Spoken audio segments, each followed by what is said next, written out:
Hello,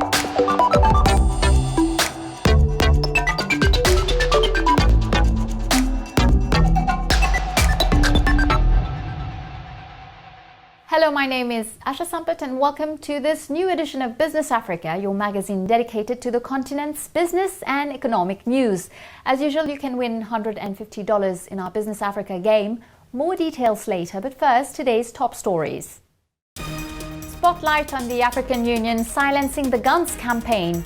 Achieving the triumph of peace in a country facing civil war is not a lost battle for our guest this week. We speak to Zahra'Langhi, the chair of the Libyan Women for Peace platform.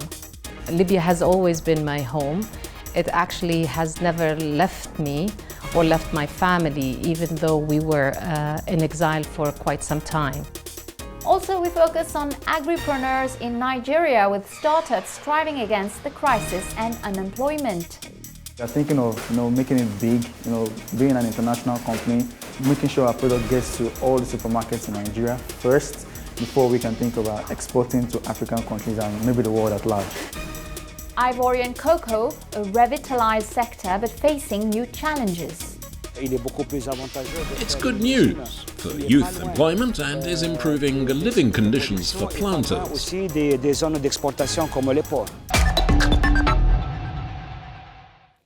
Co-founder and president of the Libyan Women for Peace platform, Zahra'Langhi, is actively involved in the peace processes in Libya. She has become a leading voice in preventing and combating extremism in a country plagued by civil war. She advocates, in particular, mediation and dialogue in the country to fight against all forms of violence. The African Union asserts that peace and security efforts are more sustainable when women are full partners in the prevention of violent conflicts. In the last episode of our series Voices for Peace, inspired by the African Union Silencing the Guns initiative, we catch up with Zahra'Langhi in exile in Cairo.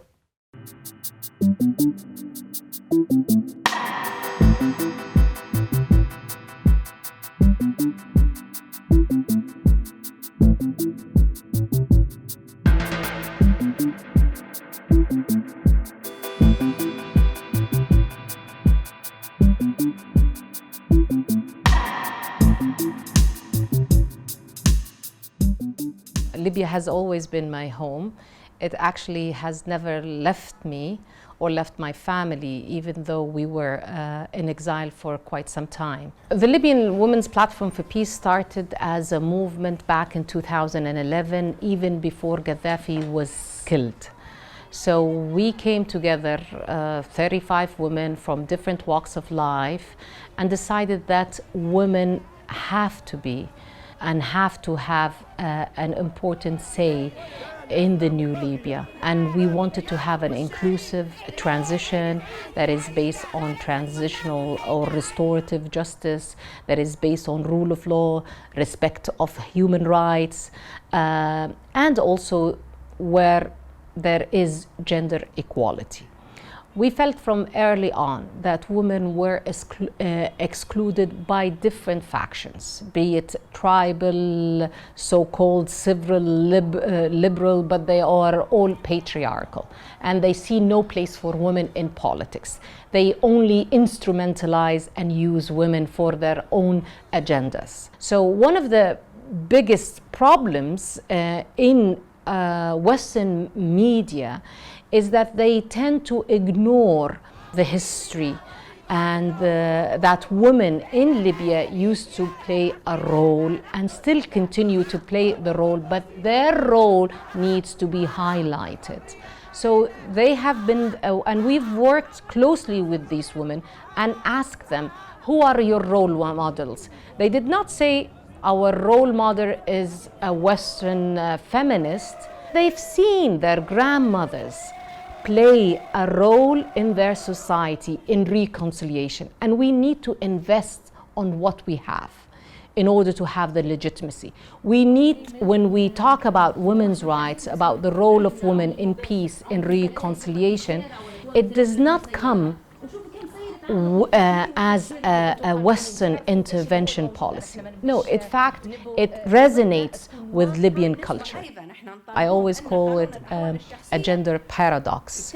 We see women were at the forefront of the revolution and these uprisings, yet at the same time there was and still continues a systematic political violence against women. So there have been serious violations of women's rights in Libya during this transition by warlords, by militias, and now by mercenaries. So what we needed to do is to address the issue of militarization, of armed groups, how to disarm them, how to integrate them back into the society, and definitely how to address issues of violent extremism. I think Libya needs two things.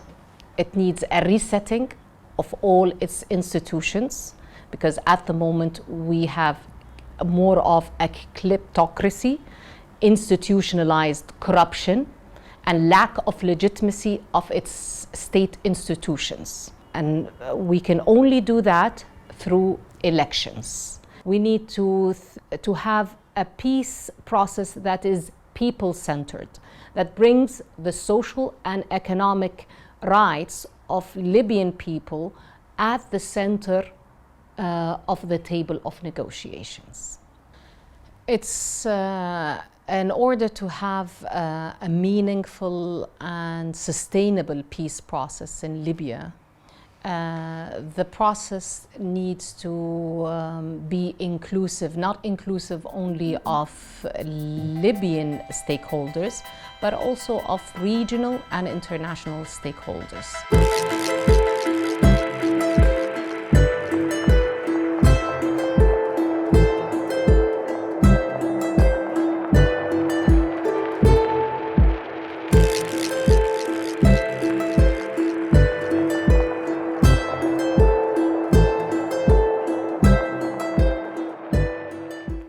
Beware of the new wave of the COVID-19 pandemic, which continues to circulate in several regions of the world and in particular in Africa.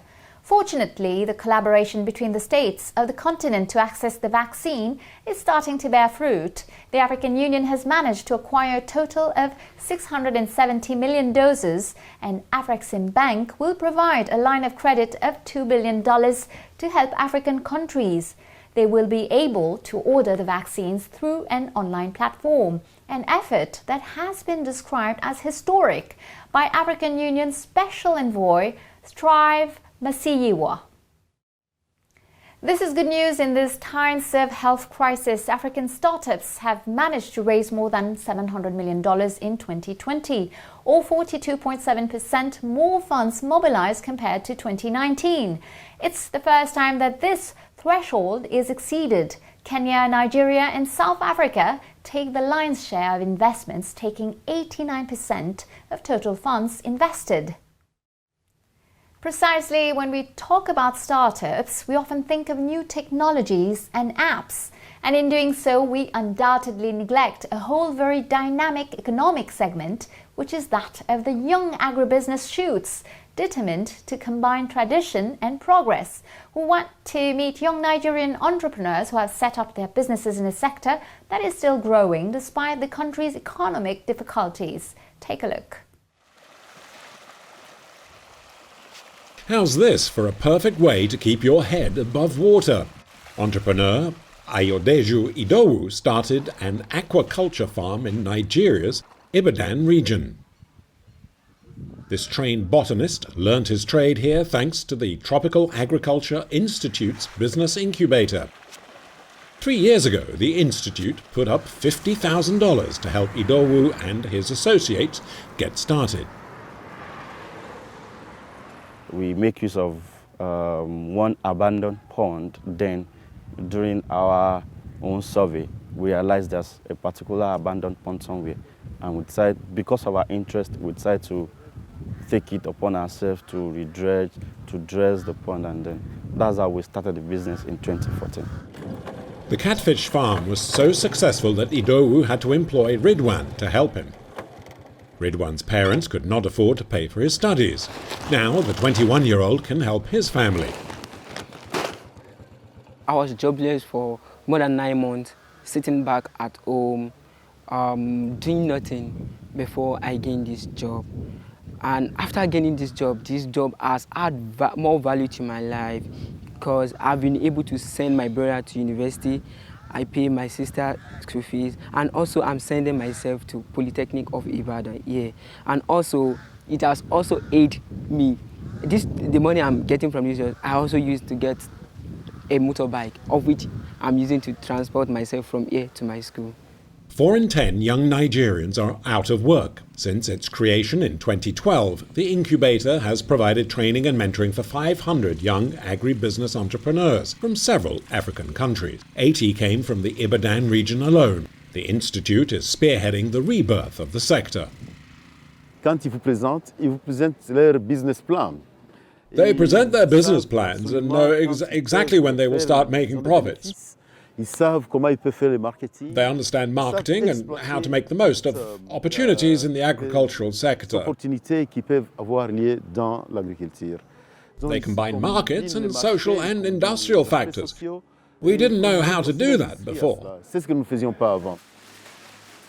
The young partners at Tofan Food, an agribusiness micro-company set up just 6 months ago, already have 6 employees. Their flagship product, cassava crisps, marketed under the name Tidbits, have been a victim of their own success. Demand is outstripping cassava supply. We're doing it. You just have to do the right thing. The raw materials, it's not easy to get the raw materials, most especially the cassava flour. It's very scarce in Nigeria here. And we are trying to get more supplier that will be supplying us the cassava flour. For example, we've not been able to satisfy demand. We produce about 500 dozens of tidbits here on a weekly basis, and we have a market demand of about 2,000. So we supply within and outside Ibadan. We supply in Ogun State, in the southern western part of Nigeria. So what we are actually doing to solve that problem is actually to set up a business in Ogun State, Nigeria, that can actually satisfy that market, and while the production here to satisfy the Ibadan environs. These young entrepreneurs are already making healthy profits. Turnover at Idowu's aquaculture farm was several $1,000s after the first 6 months of production, and the young company leader has set his sights even higher.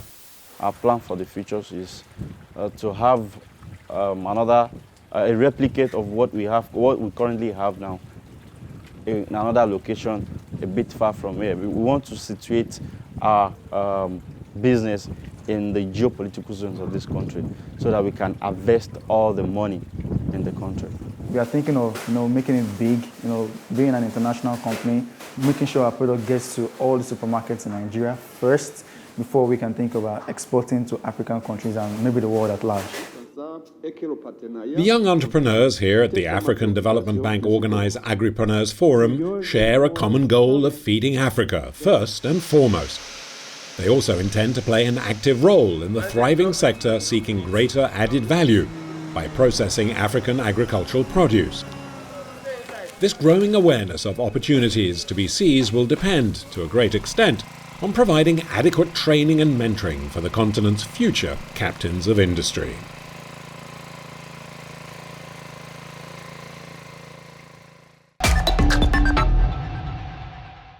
Welcome back to the second part of our show.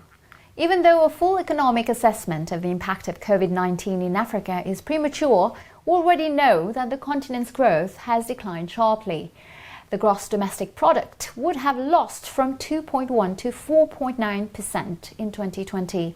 The figures reflect the fall in tax revenues, remittances from migrants, as well as foreign direct investments.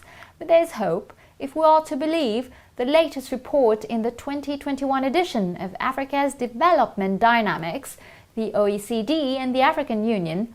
The digitalization of economies of the continent could bring back growth and much more, as explained by Victor Harrison, the Commissioner for Economic Affairs of the African Union. Listen to him.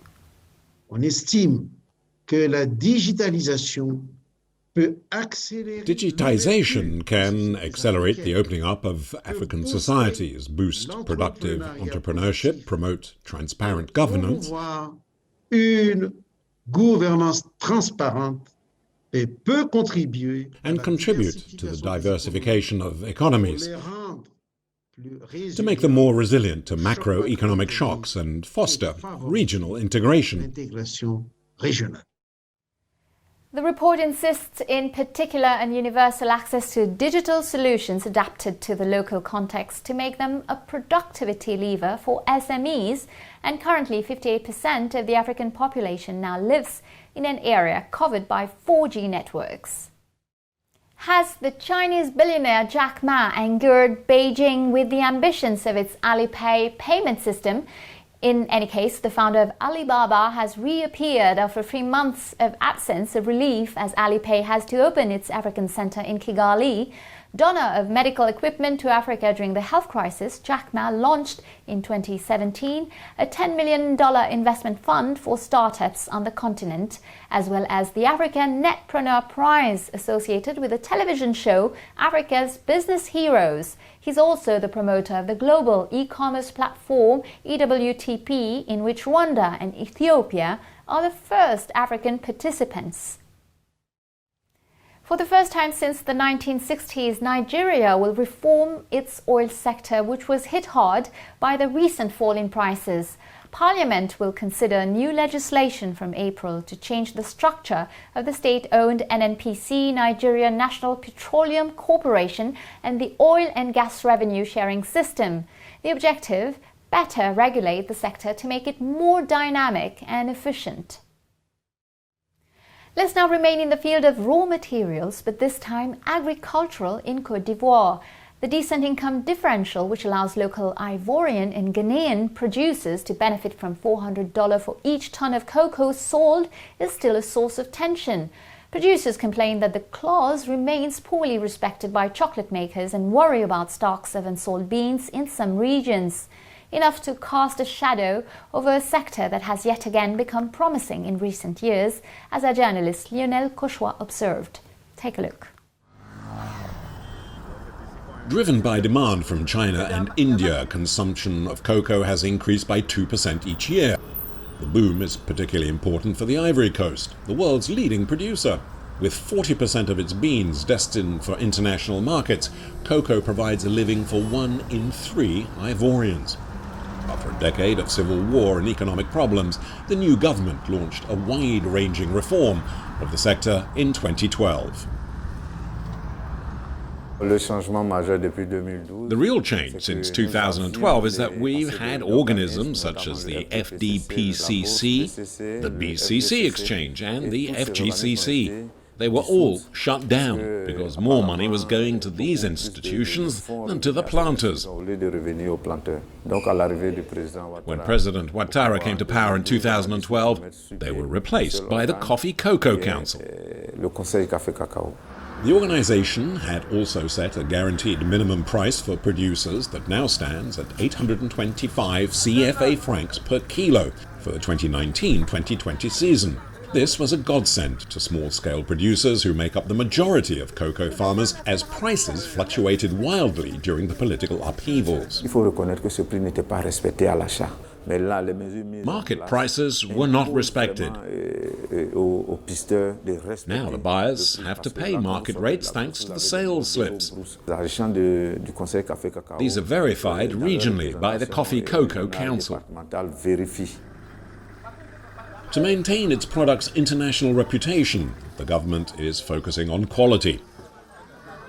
New measures stipulate the drying time and storage conditions for cocoa beans, and $63 million have been invested in new infrastructure and equipment. The beans used to be stored in the wrong kind of bags. Now we have bags that let the air in, and the beans are in better condition. At this cooperative near Bunua in the southeast, there have been campaigns to raise awareness about quality. If you want quality, you need to take care of your plantation. It pays to produce quality beans. Despite stabilized revenues, there are still problems. Labor costs have risen, and aging plantations require more investment. Put simply, rising production costs make plantations less profitable, which are then often left abandoned. Quality produce means spending more on fertilizers and other inputs. If the cocoa yield is not good, we have no money to invest. If another crop is more profitable, we switch.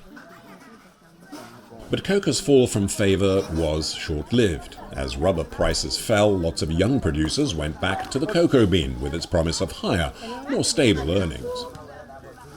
To boost the sector, the government aims to transform 50% of its production by 2020. The West African Development Bank is funding new projects such as the Ivory Cocoa Products Plant here in San Pedro, transforming beans into cocoa powder. The $67 million investment has doubled capacity in just 3 years, with the factory now processing 50,000 tons of cocoa annually. Mission accomplished for the industrial group seeking a solid foothold in the production area. It makes much more sense building a factory by the production zones and export facilities such as ports.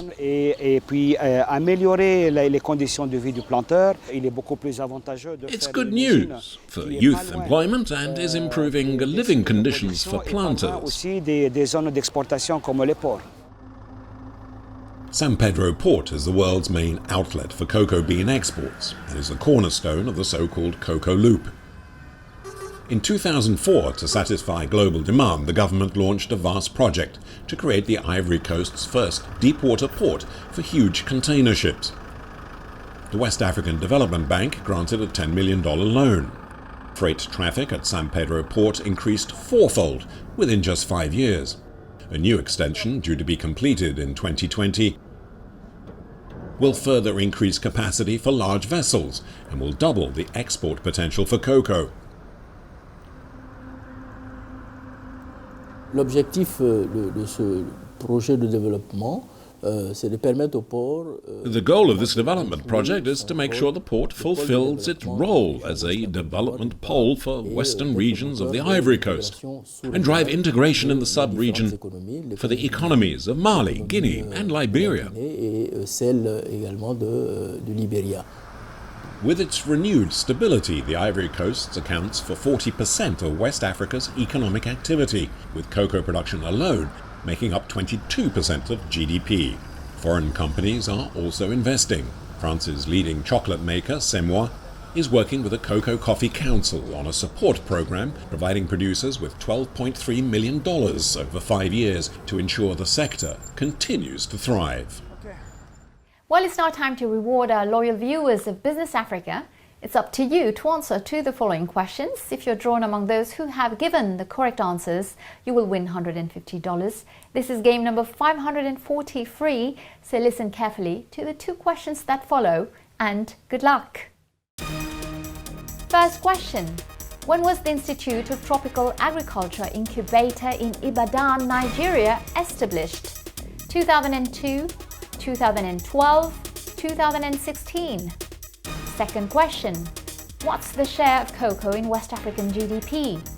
25%, 16%, 22%? You know the answers. You can participate now by going to our website africaonair.com, answer the questions, fill out the form, and good luck. And of course, don't forget to include your contact details, name, address, telephone, email, and the number of the game you are entering with the answers, of course. This game, for example, is game number 543. The winner will receive $150 as our winner this week. Congratulations, you gave the correct answers to our game number 539. Here are the details. First question. How many hectares have obtained the organic label in Africa? Answer, 18,000. Second question. What percentage of commercial disputes go to mediation in the United States? Answer, 50%. Well, that's it. Business Africa is over for today. I'll see you next week, same time, same channel, for a new edition of Initiative Africa. We'll meet Lukman Lanignon, founder of the Société Inclusive Association. He will talk to us about the place and perception of disability in Africa. In the meantime, you can watch this program on our website africaonair.com as well as on all our social media channels. Feel free to share, like and comment using the hashtag Business Africa TV show. Take care of yourselves and see you next week. Goodbye.